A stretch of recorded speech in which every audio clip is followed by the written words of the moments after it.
In this section, I want to talk about what I consider to be the Achilles heel of atheism, the whole question of morality. When I was talking about the Dawkins letters and the God delusion in Borders in Glasgow the other week, one lady asked me, "Are you saying that because I'm not a Christian, I'm somehow immoral, or I'm not a moral person?" My answer to her was simply this: no, any more than because you don't believe in God, you're not a beautiful person. She was actually a very good-looking person. I said she was beautiful. And I said the fact that she did not believe in God did not detract from her beauty. In the same way, you could be moral and not believe in God. But the trouble is, where does that morality come from?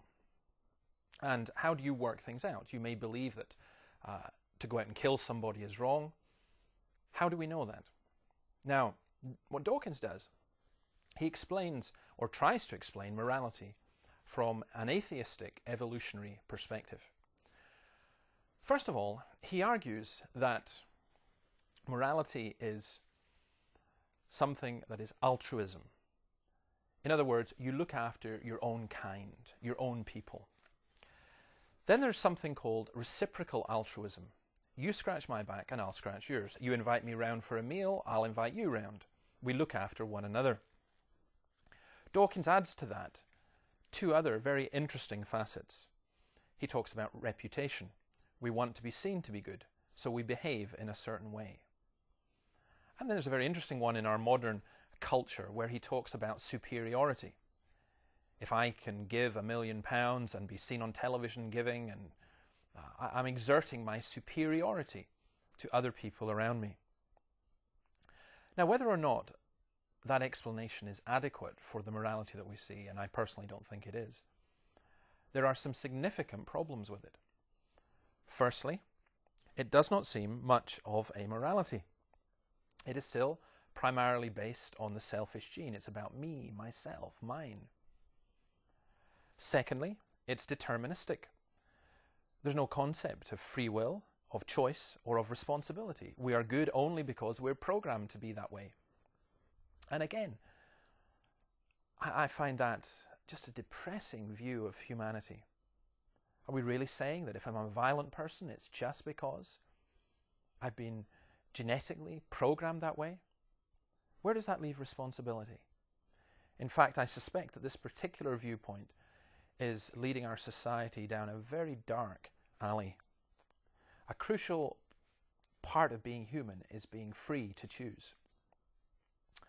Third, his secular morality, as he admits, is not absolute. In fact, Dawkins goes so far as to say that without religion, it's very hard to have, if not impossible, to have an absolute morality. Why does that matter? Well, it matters because if morality is not absolute, then morality will be defined by the society, people who have the most votes, or the people who are the richest, or the people who are the most powerful. The might is right philosophy. Bertrand Russell talks about human beings being tiny lumps of impure carbon and water crawling about for a few years until they're dissolved again into the elements of which they're compounded. I mean, how do you feel about that? That you're just tiny lumps of impure carbon and water. And that leads us neatly on to Dawkins' own view in The Blind Watchmaker. I want to quote this at some length because I think this is a devastating and depressing viewpoint. In a universe of blind physical forces and genetic replication, some people are going to get hurt. Other people are going to get lucky. And you won't find any rhyme or reason in it, nor any justice. The universe we observe has precisely the properties we should expect if there is, at bottom, no design, no purpose, no evil, and no good, nothing but blind, pitiless indifference. According to Richard Dawkins and his followers, that's the world we live in. No good, no evil, no design, no purpose, just blind, pitiless indifference. What a depressing viewpoint. And I think Dawkins realizes that, and so he then goes on to attack the Christian view of morality, and he does it in two ways. Firstly, at the beginning of the chapter, he cites a number of letters he's received from Christians which contain expletives and threats of violence and grotesque language. Now, why does he do that? He does that because it's his favourite ad hominem tactic. That's where he's saying, look, a Christian wrote this, therefore Christianity is wrong. Now, I, of course, could do the same thing. I could refer you to Dawkins' own website, where there have been numerous comments made about myself. David Robertson is a self-righteous, narrow-minded, up his own beep, thick as big beep, moronic retard. He has the intellectual capacity of roadkill. And there are dozens of other comments in the same vein.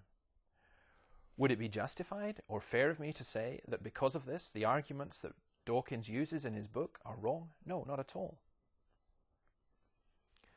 The second argument that he uses is to point out that Christian morality cannot be up to much if it requires the threat of hell or some kind of punishment in order to make people behave.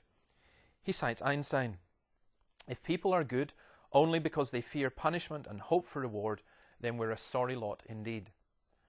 Now again, there are two problems with this. Firstly, I don't think Dawkins would like to live in a world where there was no threat of punishment and no promise of reward. How would he like it if in his University of Oxford students were told, we're not going to reward you with a degree if you work hard? Or housebreakers were told, if you break into someone's house, we're not going to punish you. We actually need those things. But the main problem with the argument he uses is that's not the Christian view of morality. It's not, if you're good, you go to heaven. If you're bad, you go to hell. We'll see a little bit in a moment what the Christian view of morality is. Let me say, though, about this view. This view is important because I think it explains evil. It tells us where evil comes from. And I don't think Darwinian atheistic evolution can do that. It explains the universe. C.S. Lewis, in his book Mere Christianity, argues that human beings all over the earth have this curious idea that they ought to behave in a certain way. And they cannot really get rid of it. They know that they do not in fact behave in that way. They know the law of nature. They break it. These two facts are the foundation of all clear thinking about ourselves and the universe we live in. And it explains me. The Christian view of morality explains me. It's not just that there's evil out there. There's also evil within. Now, I find that G.K. Chesterton's letter to the Times short and brilliant. When he wrote to the editor, he said, "Dear editor, what's wrong with the world? I am, yours faithfully, G.K. Chesterton." Well, as I indicated at the beginning, I think that the Darwinian view of morality is one that is particularly dangerous.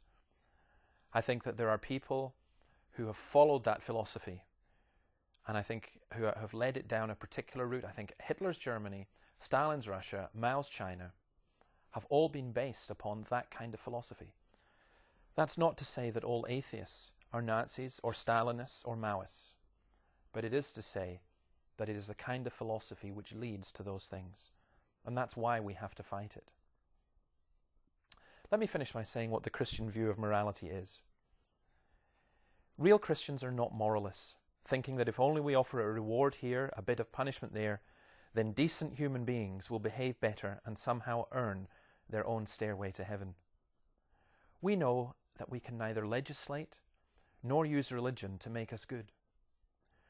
Real Christians believe that the Bible's teaching is that there is an absolute morality from which we fall short, and that no amount of religion, good works, or pious acts will ever save us from that or make us right. And that's where grace and salvation and the cross and all the wonderful truths of the acts of God in Jesus Christ come into place. That's why the gospel is good news. Not because it gives us a set of laws to live by or religious rites to perform, but because it deals with the biggest problem in the world, the problem of the human heart. It's for that reason that every year I religiously watch Schindler's List to remind me of why I'm a minister of the Christian gospel. I don't just want to explain the darkness. I want to defeat it. May God bless you.